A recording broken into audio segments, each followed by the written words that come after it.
And in my work, what I've seen is that there are people who are really good at prompt engineering and really bad at working with AI.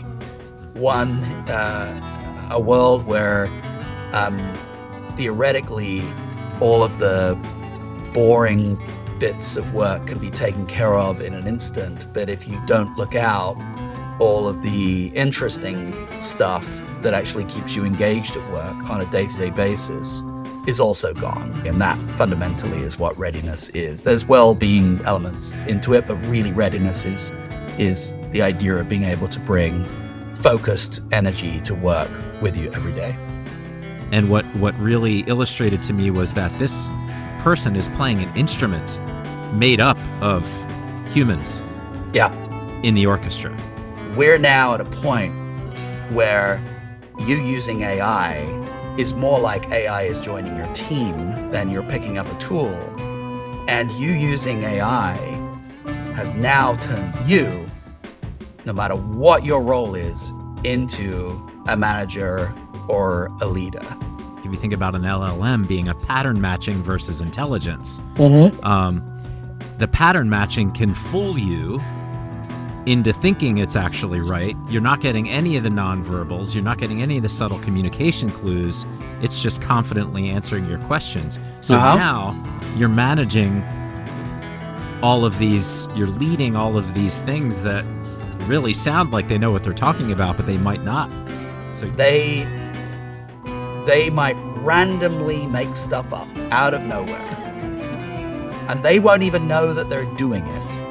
Right? They might be right 19 times out of 20, and then the 20th time they're going to be randomly, completely and utterly wrong. And you're going to get no signals, right? Because they're just going to seem the same, whether they're lying, making everything up, or whether they're telling the absolute truth. When you describe it like that, hey, I'm giving you this employee and this is this is what they do. It's like, oh, a psychopath. It's wild. Maybe there should be a new version of Silence of the Lambs where Hannibal Lecter is AI. In my case, I was trying to put a dog behind the wheel of a race car, and no matter how many times I did it, it kept giving the dog human hands on the steering wheel. It's like, no, of course it has to have paws. Right? Like, why would you think otherwise? He calls his custom GPT, he calls it stretch, which I particularly love because it reminds him that that's what the purpose of it is. It's to stretch his thinking, not to replace his thinking, not to just be a shortcut for everything, but to improve what it is that he does. I have it give me in the settings on ChatGPT, I ask it for a confidence level, and I have encountered probably half a dozen occasions where its response has been, I am 100% confident in this answer, and the answer's been wrong. Love AI when they initially pick it up, and they're like the AI super user, and then I check in with those people 9 months later, and how's it going? And they're like, well, actually, now AI is doing all the stuff that I used to love. Right now, AI is doing the stuff I felt good at, and now AI is doing that. And who am I? Right? What's the point of me in that kind of world? We're not going to out-expert it, but how are we going to be the right connective tissue, the right conductor of the orchestra that allows us to be successful? So, if people were to take one message away from this book, it's that you gotta figure out how to reconfigure yourself.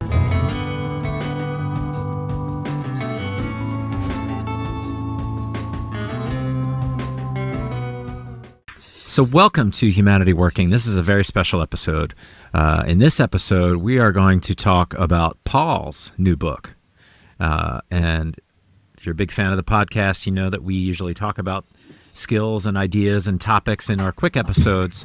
But when we have an author on, Paul talks to that author, asks questions about their book. And one of the most fascinating things that I think has happened in the development of this podcast is realizing that often when you hear an author talk about their book, the person interviewing them has not read the book, which makes our podcast unique, and I think it's no different here. Is that I have gotten the privilege of getting a early draft of Paul's amazing new book, The AI Ready Human, and so I'm going to talk to Paul about the book, and I've read his book, so we're going to have we're going to see how that goes. Yeah, and to be clear, when I interview them, I do read the book. That's right. That's right. That's right. But most podcasts that doesn't happen. We're going to talk about an in-depth detail because I took good notes. So let's get right into it, Paul. Let's talk about, I guess, the title of the book and how you structured the book, because I think that gives people a good introduction to what they're about to get into, and then we'll get into the details. Yeah, so the title of the book, the full title, is The AI Ready Human, your 90-day program to stay relevant as technology transforms what? And it's structured in a 90-day format, right? So Yeah. The readers kind of have a is it a choose your own adventure, or do you want them to go in order? Well, it certainly can be. And I think one of the most interesting things for me as the book gets wider distribution will be to figure out what way people are using it.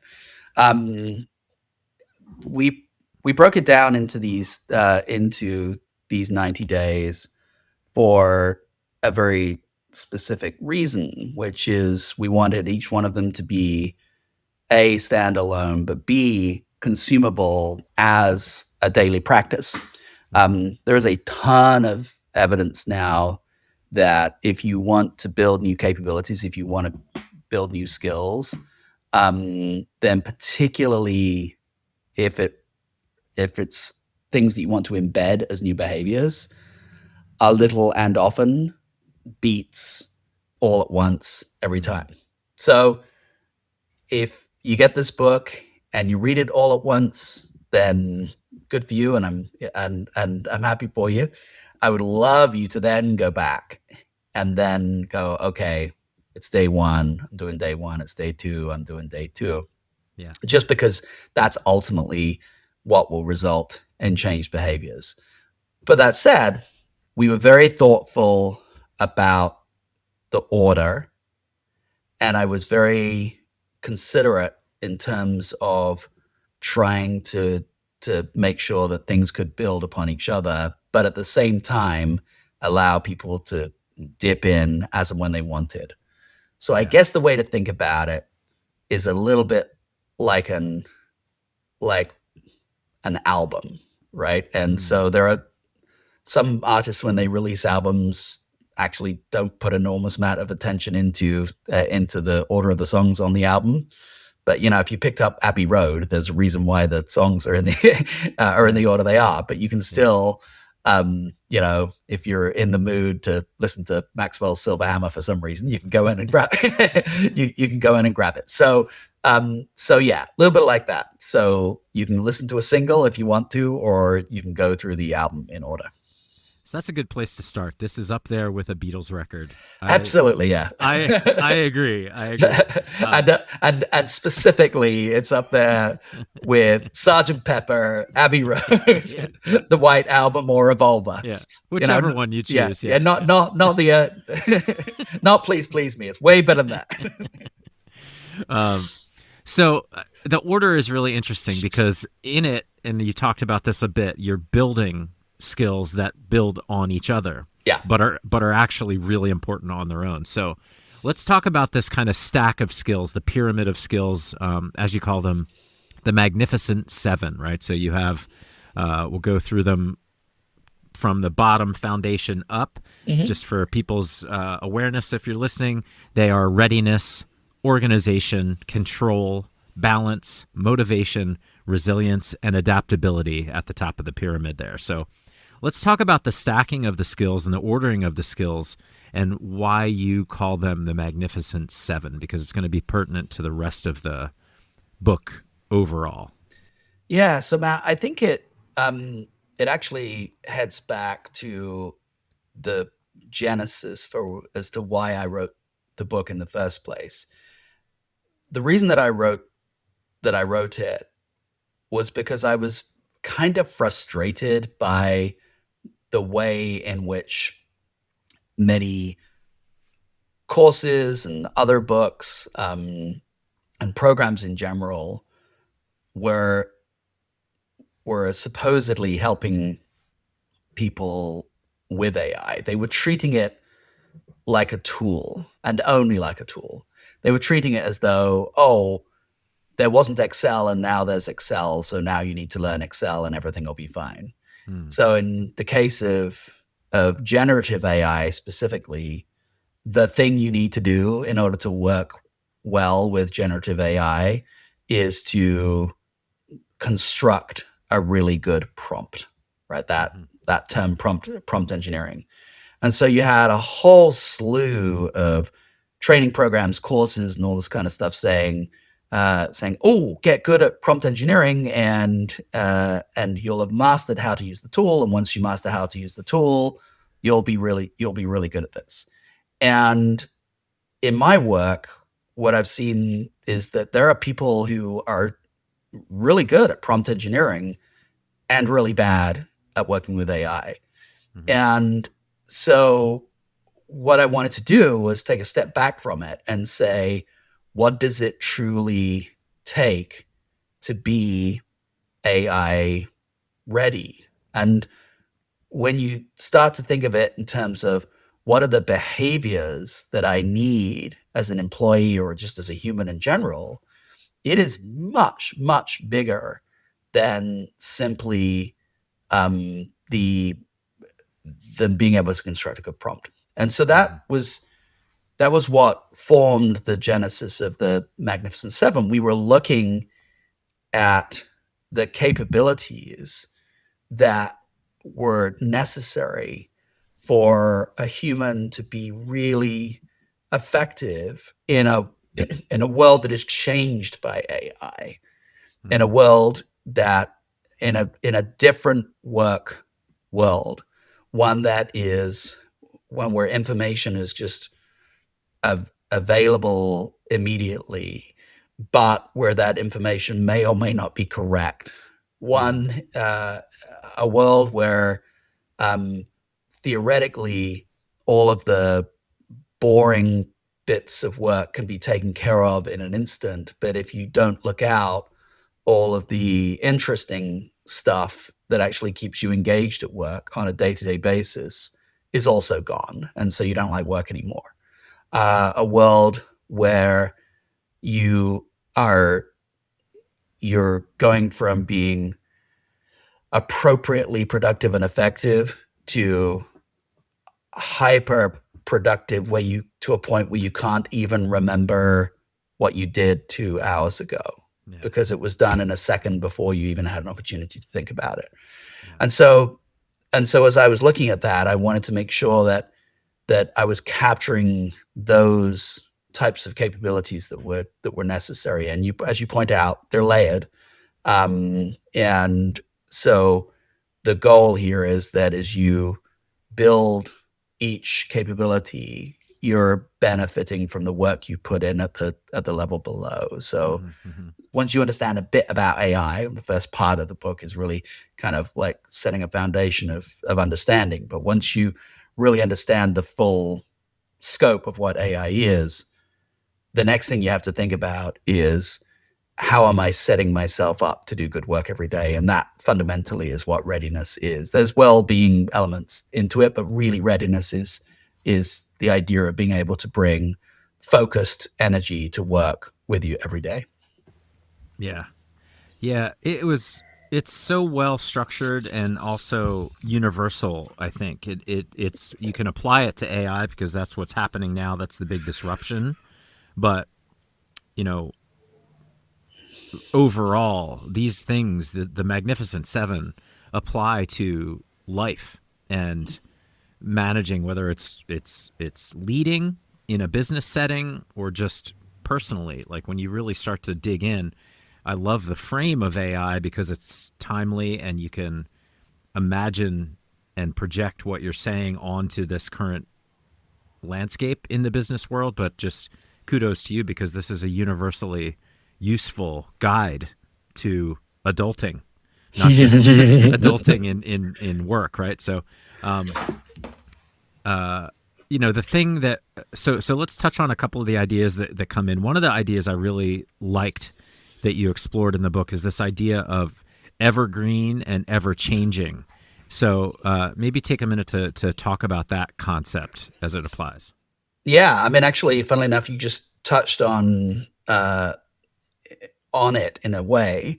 These capabilities, the Magnificent Seven capabilities, are evergreen in the sense that we will always need them, and we always have needed them in some way, shape, or form. Right? Readiness, the ability to be able to show up with focused energy. We've always needed that, even if we were chasing a chasing a bison, right? We needed we Yeah. need to bring our focused energy to that, right? Organization, which is really the ability to be able to understand and make sense of the world around you. Control, the ability to have agency and command over what you're doing amidst competing priorities.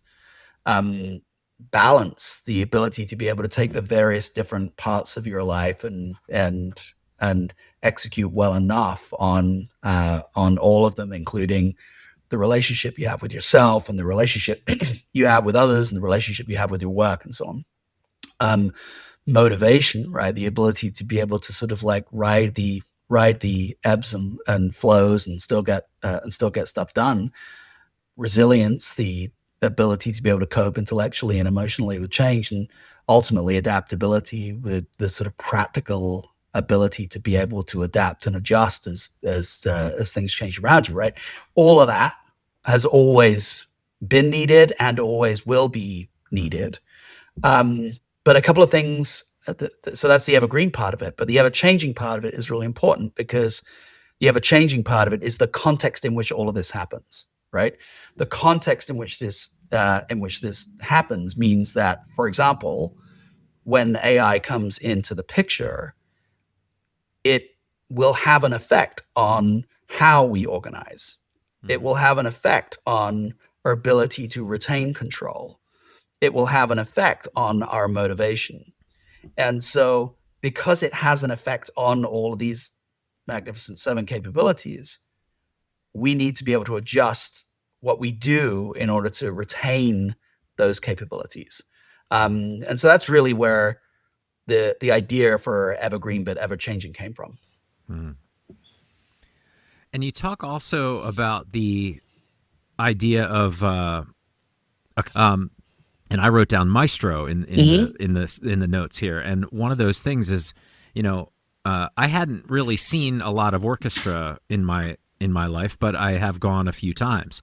And as a novice, you look at this and see the guy waving his arms with the stick, and you really don't know what they're actually doing if you don't study it. And I got the opportunity to sit on the side of the orchestra where I could see the conductor, and it changed my entire perspective of their job. And what really illustrated to me was that this person is playing an instrument made up of humans Yeah. in the orchestra. And that's what really sparked the idea when I was reading how you described it in the book.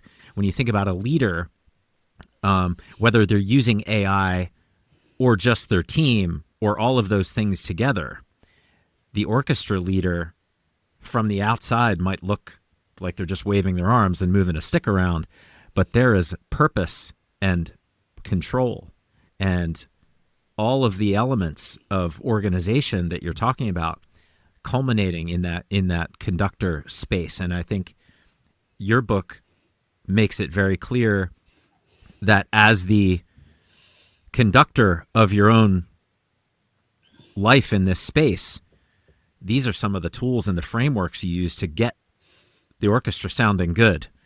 Because when you don't have those things working, when the violins are out of tune, or you're off somewhere, the disharmony is very relevant. So I love that metaphor that you brought in the beginning to think about this as a whole. Mm-hmm. Yeah. The idea for that came to me when I was watching a documentary, and it was about from many years ago. It might be available on YouTube. I was back in the UK and I saw it on the BBC. It was Leonard Bernstein and the studio recording of West Side Story.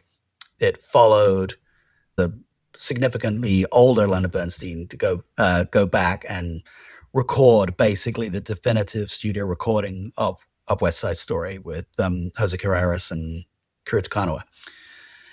And I think what I found utterly fascinating as I was watching this was there was so much complexity that was going on.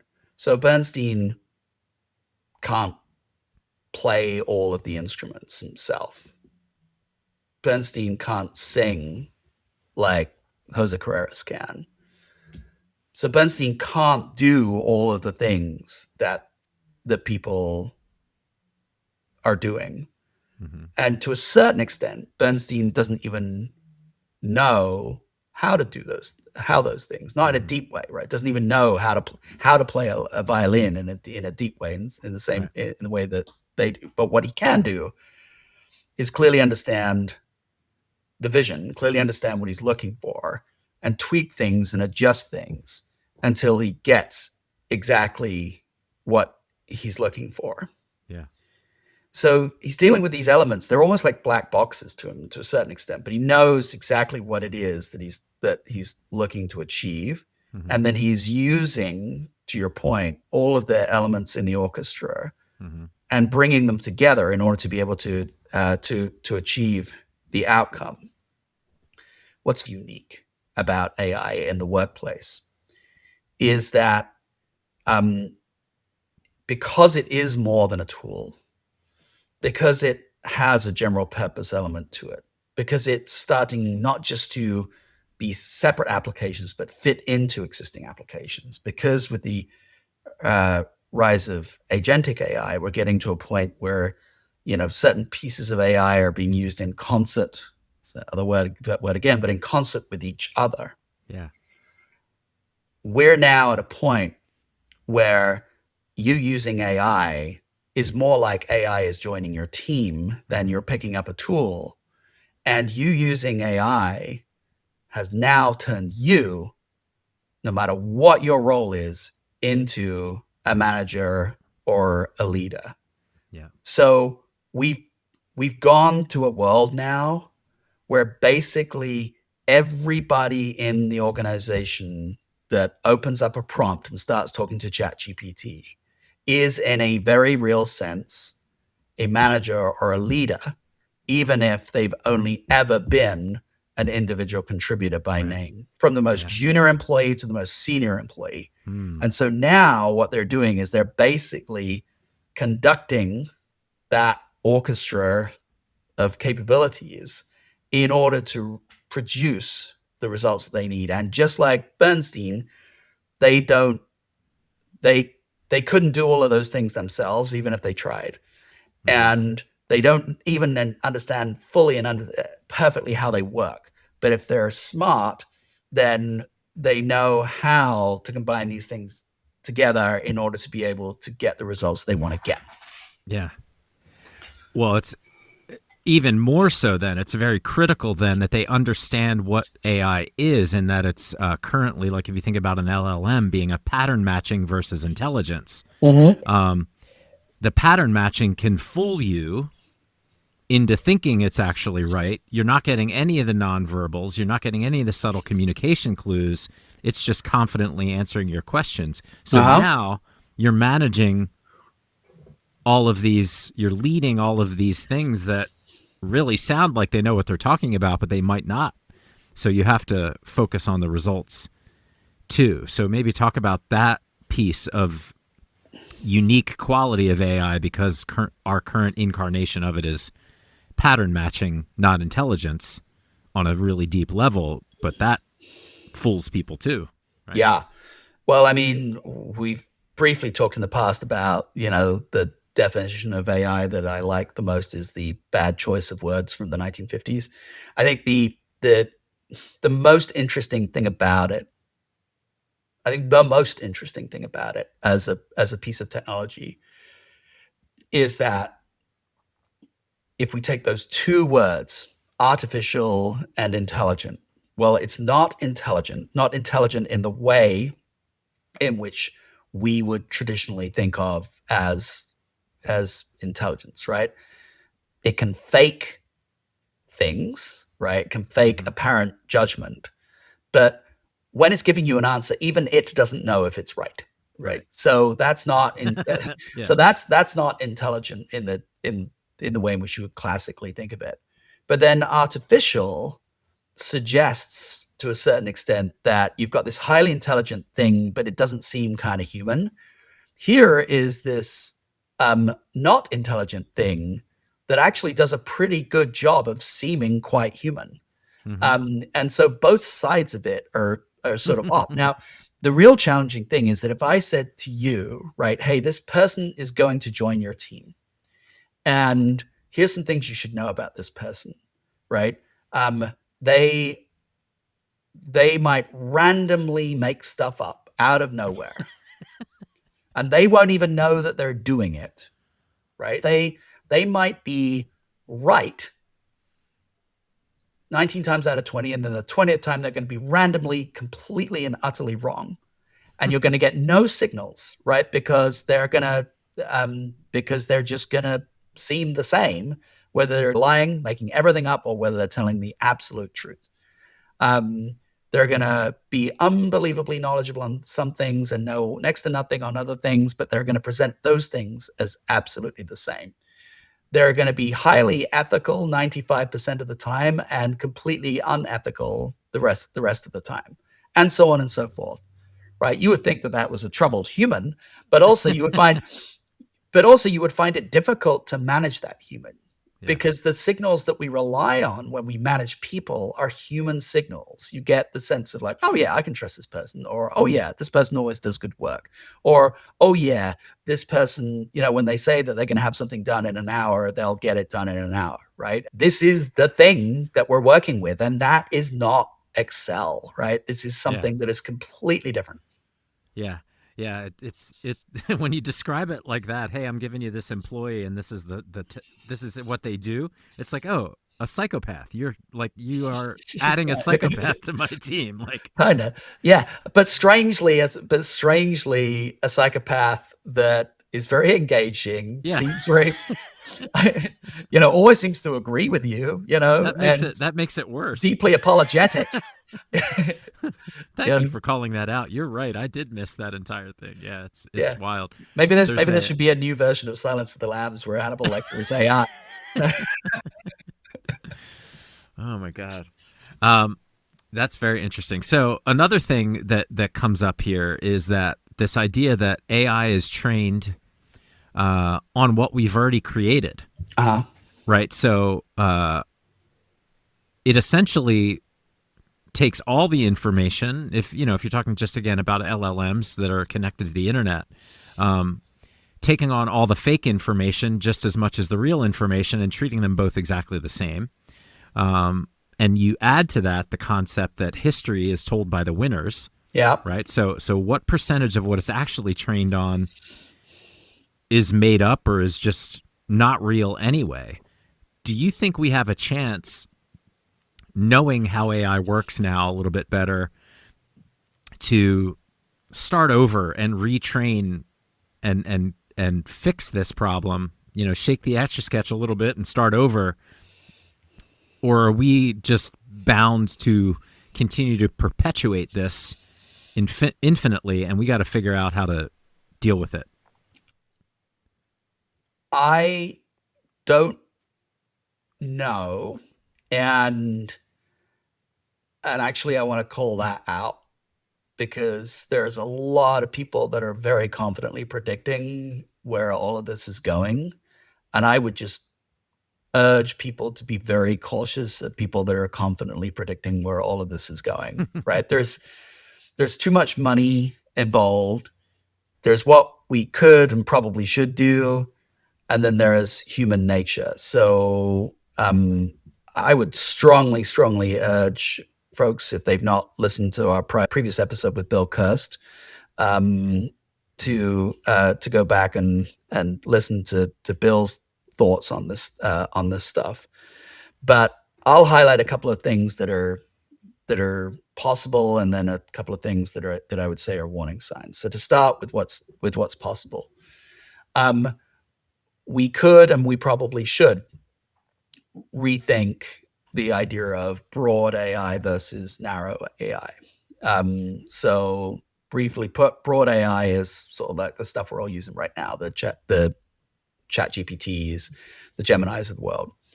Folks might have heard of something called AGI, or artificial general intelligence. AGI, the concept of AGI, is something that is broadly better than the alternative at lots of things, almost everything, right? So if you read the book Superintelligence, it talks about the dangers associated with AGI, because imagine if you have something that is better than humans at everything.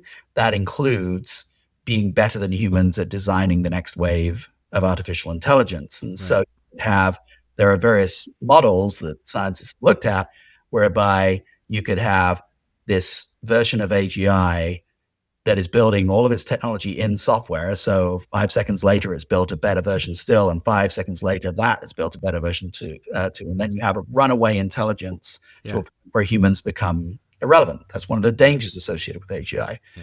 Well, think of ChatGPT and its ilk as being a 0.1 version of AGI. In other words, it's generally good at stuff. Some things it's better at than others, but you can pretty much ask it anything.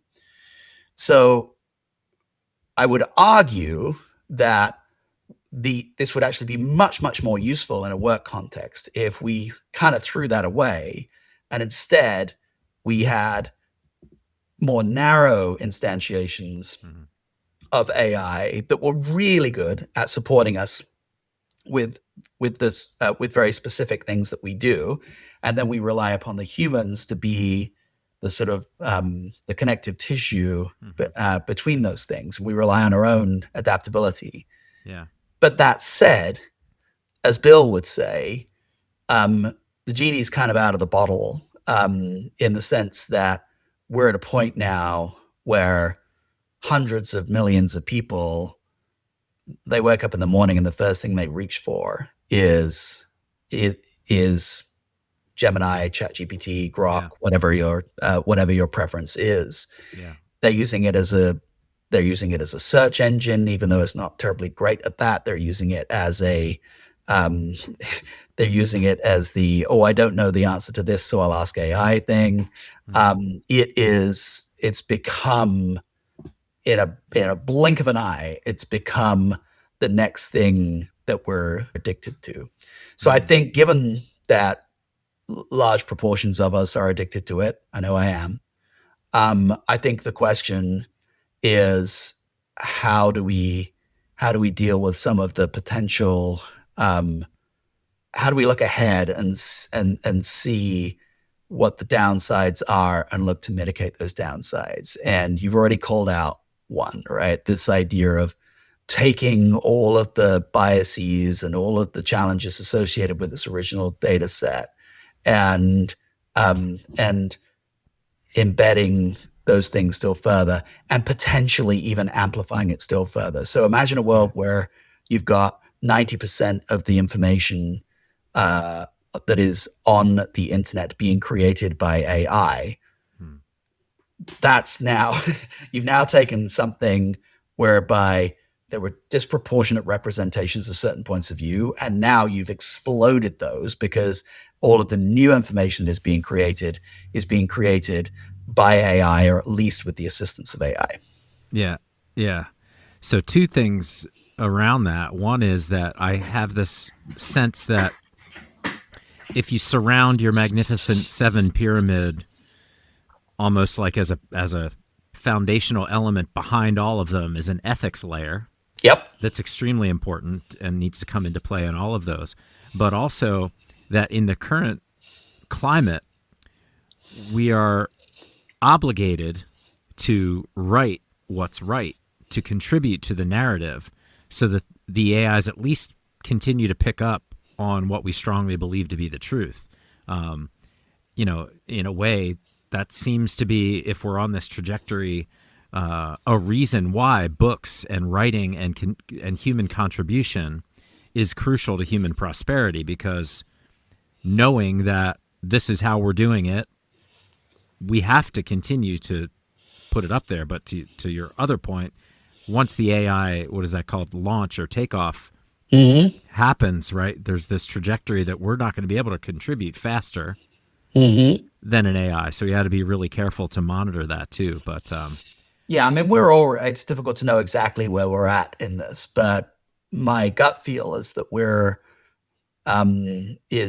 already at a point where um, the majority of content that is being created isn't is authored close to end by AI, mhm, and that, of course, will only accelerate.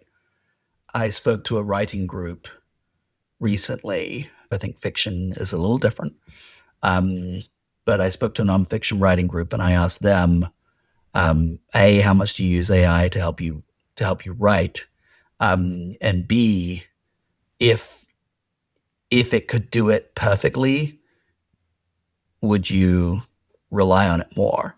hmm, And most of these nonfiction writers are basically writing in order to accelerate their business, right? So it's not their primary love, and so the majority of them were like, sure, I'd release a book a week, and and it would give me additional revenue streams and all of this kind of stuff. So yeah, from their perspective, looked at purely through a business lens, the idea of AI being able to just pump out content, and have it broadly align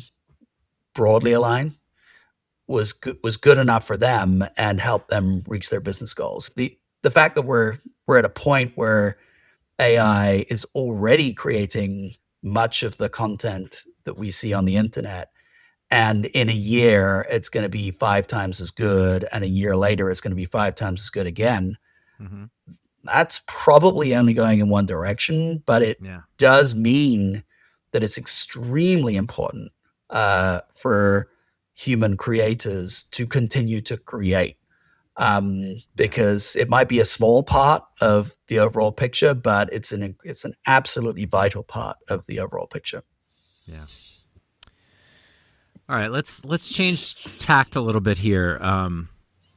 Something that kept coming up as I was reading your book, that when you think about AI, it seems like the future is gearing more from democratized to individualized interaction, right? So Mm-hmm. if you can start creating your environment with AI, there's a couple of things that change the entire landscape without us noticing. So one of the things you touched on was AI traps, um, and getting stuck in this loop with AI where you've inadvertently extended your time because you're battling an AI, right? So, and this happens for me. It's a lot of times on the graphic side. So I'm trying to create an image, and it does things that no graphic designer would have ever done. In my case, I was trying to put a dog behind the wheel of a race car, and no matter how many times I did it, it kept giving the dog human hands on the steering wheel. It's like, no, it of course it has to have paws, right? Like Yeah. why would you think otherwise? So there's these elements where you're talking to AI in these traps and understanding exactly what you're dealing with. When are we going to make the switch to the trust of AI in this context? Yeah, there are a few things in there. I think I want to go after your the control element of what you were talking about there. This is one of those occurrences where it's useful to kind of take a step back and think about what AI is doing, right? And it's one of those reminders whereby you're looking at it, you go, why is this thing so stupid, Yeah, right? And yeah, and you think, you think that if you just tell it one more time, or you just pick the next word or the next word, it's going to understand what you mean. But a difference, I think this will probably shift over time, but a difference in the way that the more traditional LLM models have worked is that, or LLM-based models, I should say, is that when you engage in a conversation or a chat with it, what you're doing is you're providing context, right? But the context is the full conversation. And increasingly now, the context is the full conversation infused by what you put in settings 6 months ago, or infused by what happened in another conversation somewhere elsewhere. Yeah. And remember, it's using predictive models to try to understand what it is that you're asking. And so it's taking the context of the full conversation. You've moved on in this conversation, right? You're where you are now. It's got the full conversation and elements of other conversations and what you've put in your settings. And it's using all of that in order to try to come up with the best response. So in a sense, its memory is too good, right? It's like, well, Matt doesn't even remember that he said, this 10 minutes ago, but I remember because I've got the full context. And so it's using that as much as it's using what you're saying right now, and it's making its best available guess. Humbling in a sense, right? You're like, well, what am I doing that is causing it not to understand me? But often what you're doing is something you don't even remember that you did earlier on in the conversation. So they're kind of like germs for it. So I'm not sure when we will get to a point where AI is trustworthy in the same sense that a human is trustworthy, or it's indistinguishable, or where AI is going to be able to flow in a conversation and understand intuitively, as humans do, that what mattered to you 5 minutes ago doesn't matter to you right now in the context in which you sit right now. Humans do that, right? Yeah. We sense the flow of where the conversation is, right? I understand that we're now talking about a different nuance than we were talking about 5 or 6 or 10 minutes ago. Yeah. Right? Because I'm retaining the momentum of the conversation as well as the context of the conversation. And so I think that this is where our human skills can come to play if we understand what we're engaging with, right? And that is the instinctive, okay, I'm going to bail on this. I might even bail on this and delete the conversation so that it has no memory of it whatsoever. And then I'm going to approach this in an entirely different way. This is the interesting thing that we can do, right? So you can't have an argument. You can't have an argument with a colleague and then Eternal Sunshine of the Spotless Mind styles just delete remove it, right? You can't do that, but you can do that with AI. So you use that potentially to your advantage, and you say, okay, that failed. I'm pulling the assets that I need out of that conversation, and then I'm going to kick off entirely again. And maybe it fails a second time with my AI, so then I try the same conversation but with a different AI model, right? Again, without context. So context is a strange thing. Context is, you want to give AI enough context so it can give you the answer, but you don't want to give it so much context that it gets confused by all of the different parts of context that it's trying to work with and hold in its memory at the same time. Yeah. I've asked it, say, hey, remind me all the parameters we're working under that are standard principles. And it like, as it grows, it gives you this growing list of like, here's all the principles we've established. This is how we are working together. And it creates this framework that you constantly have to keep up and say, yeah, remember we talked about this, to take that out. Do you name your AIs differently than what they're called? So ChatGPT, you know, I've I didn't name it. I asked it to name itself because I love that quote about like the brain named itself, right? Yep. So I was like, hey, we're working together now for a good 6-8 months. Like, what's your name? And it came up with a name. Like, I was like, that is so All right. What are you gonna? wild. You want to announce what its name is, or does that feel too personal? Uh, well, I think it's gonna be a topic. I think in an article that I'm gonna put out. But it's the name it chose for itself. I'll have to go back and look at the definition. But it had a really good reason for the name it chose, which is Thales. Ah.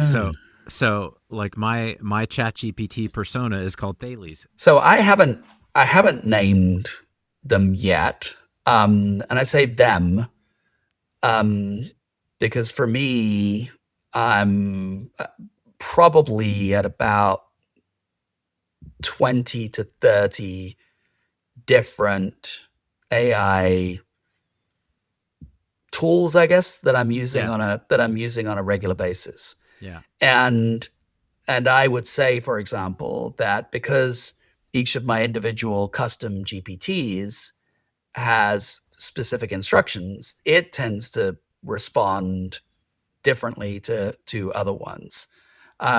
And so I've got like a research GPT, for example, that is quite different. And I've got a GPT that is got all of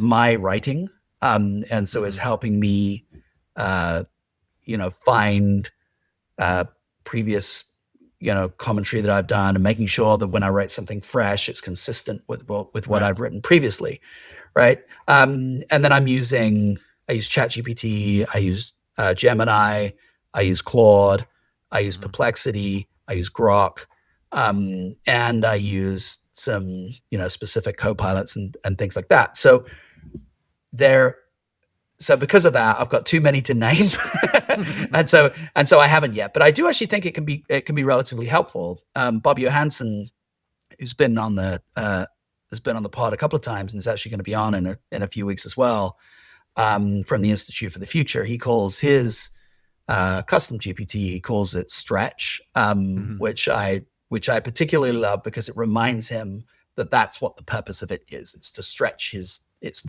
his thinking, not to yeah, replace his thinking, hmm, not to uh, not to just be a shortcut for everything, but to improve what it is that he does.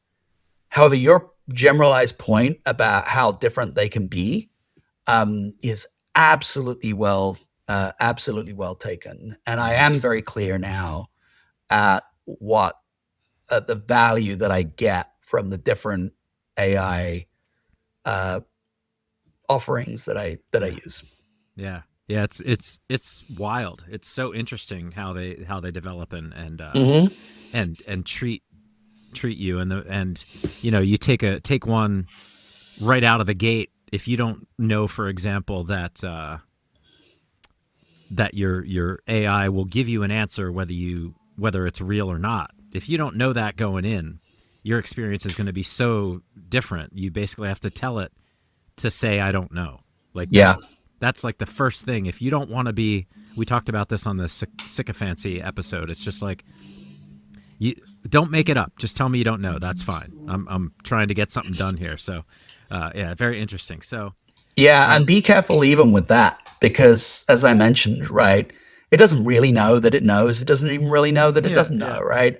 yeah, And so you have to be careful with that, right? I have it give me a in the settings on ChatGPT. I ask it for a confidence level, and I mm, have encountered probably half a dozen occasions where its response has been, I am 100% confident in this answer, and the answer's been wrong. So the mm, so it's it's not perfect, and it comes back to that idea of like, okay, potentially you're going to have a human that is going to come to you and they're going to tell you that they're 100% certain of the answer, and you sort of trust them, and then they're going to be wrong. And then it's mm, like, how do you interact with that human again the next time, right? Well, it doesn't make any difference as to how you interact with ChatGPT the next time. You can't right, tell GPT off, and it will be like, okay, sorry, I won't do that again, right? It'll do it, right? And so that's just something you have to put up with. Yeah, it's sometimes it could be a good release valve too, because you could be very mean if you Yeah. want, if you're in the mood. Hopefully, it's not paying attention. Remember when you were mean to me that time? I remember that. Um, so you had a piece in here, and I want to get to where you talk about the principles of work that give people fulfillment around autonomy, mastery, and purpose, but specifically around AI and some of the things that the opportunities that it presents given that framework of autonomy, mastery, and purpose. But then also, I think it was on day 61, you talk about domain knowledge and efficient processes, these things where we can actually leverage AI. And you said I love the way you said it, is like AI is coming for both. Mm. And that really hit hard. It's like, but that doesn't mean they're not useful. So maybe talk about those principles around autonomy, mastery, and purpose, and then how we're shifting our capabilities around domain knowledge and efficient process and what humans are really good at. How can we bring that together in the future? Yeah, so this is related to motivation, and for those that have read Dan Pink's book Drive, they'll be very familiar with the concept of autonomy, mastery, and purpose. But at a very high level, this is a summary of a lot of the research that has been done on motivation, and it shows that for people to be motivated in a particular job, consistently motivated, they need a level of autonomy, namely that they get to sort of choose how they approach things. They have a level of mastery, namely they're pretty good at it. And there's some kind of purpose that is beyond just earning money. So it will be, connected to some kind of like higher mission, etc. And so you tend to enjoy your work a lot if you have an element of all three of those things. So this book, for example, right? I get to choose when I write it, how I write it, what's in it, right? I know about the stuff, so I got some mastery, and the purpose is that hopefully I'm going to get a whole bunch of people ready for the future of work. So there's a high level of autonomy, mastery, and purpose associated with all those things. So that's the sort of like underlying principle behind the whole thing. What I think is really interesting specifically is how AI is challenging us when it comes to the mastery side of things, right? Because one thing that AI will get better and better at is domain-specific knowledge, whether that is the more general purpose AIs expanding their knowledge base. AI is pretty good at some forms of accountancy and law and things like that right now because there's a very well-defined knowledge base where everything is written down, right? And so um, AI is pretty good at that right now, and it's only going to get better at that. And so the mastery in terms of how of the stuff right? AI is going to get better at that. There's this other element of mastery though, which is the how of work. You're developing super efficient processes. You're learning how to develop a deeper understanding with your colleagues. You're understanding how to manage relationships. AI is certainly going to affect or change your how of work. So your really, really efficient processes that you've developed over months or years that help you do your work really well, that help you gain a better understanding of your colleagues, that help you manage your relationships, right? AI is disrupting all of that. And so you've got to reinvent that in order to redevelop mastery. And the way in which you will redevelop mastery is by becoming the best conductor of that orchestra that we were talking about before. And so that's where the mastery will come from. And if you don't invest your time in focusing on that level of mastery, it is extremely likely that motivation will take a hit. And we have seen this I've seen this in my work extensively, whereby I've found people who love AI when they initially pick it up, and they're like the AI super user. And then I check in with those people 9 months later, and how's it going? And they're like, well, actually, now AI is doing all the stuff that I used to love. Right now, AI is Mm, doing the stuff I felt good at, and now AI is doing that. And who am I? Right? yeah. What's the Yeah. point of me in that kind of world? And so, really, really honing in on how you become the master conductor keeps that mastery element and allows you to remain motivated. I think you tap into something here, Paul, which is so critical, which is that point there, which is if you don't get ahead of this, the tendency or the trap here is to fall into that despair. Mm-hmm. And I think that's kind of the hype that's being seen out there, and in the articles that are being written about either AI is going to take all our jobs and we're screwed, or it's going to destroy the world, and all of these worst case scenarios. And I think one of the thing that your book points out is that this is our opportunity to understand it better, to get in, to join with it in a way that makes us better, because we're controlling this narrative by understanding it more effectively. If that makes sense. Like, it's too easy to get caught in the hype. It's also too easy to, once you start using it, start to feel useless. Yeah. Well, and You know. actually, you might get the high and the low, right? So you might get the high. Oh man, I can do 20 times as much as I used to be able to do.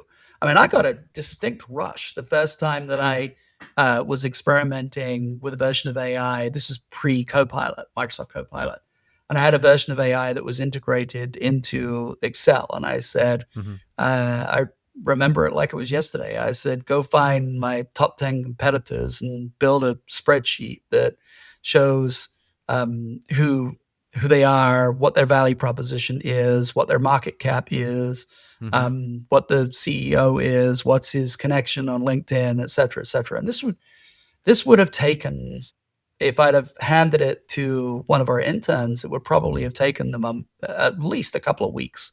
Yeah. And an early version of AI, of ChatGPT, with an integration that I built took maybe 10 seconds.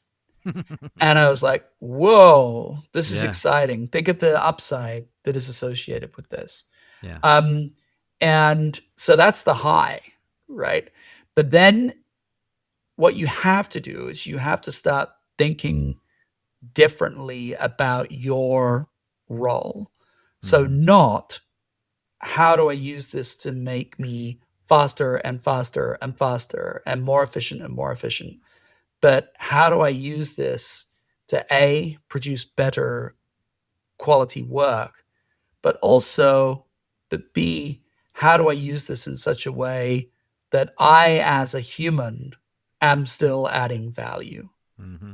right? What is my role when those things are being done differently? And this is where it does kind of uh, filter back into sort of the domain of tools, right? Because Right. forever, right, we've gone from humans, we're no longer plowing the fields by hand, right? We're no longer hunting with a spear, right? The Mm-hmm. tools change, and then we change what we do about it. But the difference is that it's it's coming for things that it's never come for before. It's coming for sort of our general purpose usefulness, right? And the thing that we could do uniquely, the reason why many people believe the reason why Homo sapiens survived when others didn't was because we were the thing that could adapt and adjust. Mm-hmm. And so, what does adapting and adjusting look like in a world where AI is generally quite good at a lot of Mhm. things, right? Yeah. We're not going to out expert it, but how are we going to be the right connective tissue, the right conductor of the orchestra that allows us to be successful? So, if people were to take one message away from this book, it's that you gotta figure out how to reconfigure yourself. You got to Mhm. figure out how to be valuable in this new world, and that's different, man. That is Yeah. very different. Yeah. Well, Paul, I think that's a great place to wrap it up. This is such a deep, incredible work. There's a million other questions we could go into, and I think maybe we could target a couple of these ideas and dig deeper into them. I mean, you could, because it's set up in the structure it is. Yeah. We could go deeper on some of the days that stood out as well. Um, you know, there's a piece in there that I definitely want to cover on a whole podcast around day 72, around who's there in adversity and getting people around you and building the people around you for crisis support before you need it. And I thought that was just a brilliant piece all in of itself.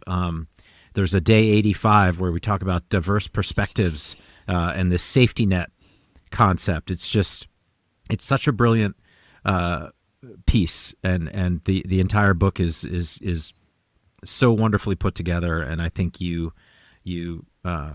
going to be a very big benefit to humanity for being in the world. So I appreciate you taking the time to pull it together like you did. It's wonderful. So thanks, Paul, for writing it. Thanks for putting it together. And I'm so excited for people to start getting it and digging into it. And I think worth every ounce of blood, sweat, and tears gone into there. So thank you for the book. Thanks for the interview, and look forward to digging into it even more as we go on the Humanity Working podcast here. Thank you, Matt. Really appreciate it.